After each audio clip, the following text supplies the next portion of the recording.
ਬੁੱਲਿਆ, ਮੇਰੀ ਬੁੱਕਲ ਵਿੱਚੋਂ ਕਿਸ ਤਰ੍ਹਾਂ ਨਿਕਲੇ ਚੋਰ।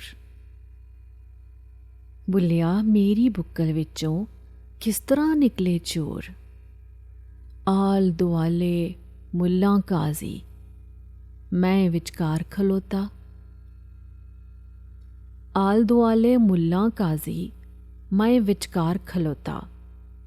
ਜ਼ਰਮ ਧਰਮ ਦਾ ਕੈਦੀ ਬਣ ਕੇ ਪੱਬਾਂ ਭਾਰ ਖਲੋਤਾ। ਸਜਦਾ ਵੈਰੀ ਢਿੱਡ ਦਾ ਕੁੱਤਾ, ਪਹਿਰੇਦਾਰ ਖਲੋਤਾ। ਸੱਚਦਾ ਵੈਰੀ ਢਿੱਡ ਦਾ ਕੁੱਤਾ, ਪਹਿਰੇਦਾਰ ਖਲੋਤਾ। ਗਲ ਪਿਆ ਢੋਲ ਜੇ ਲਾਣਾ ਚਾਵਾਂ, ਪੈ ਜਾਂਦਾ ਏ ਸ਼ੋਰ। ਬੁੱਲਿਆ, ਮੇਰੀ ਬੁੱਕਲ ਵਿੱਚੋਂ ਕਿਸ ਤਰ੍ਹਾਂ ਨਿਕਲੇ ਚੋਰ।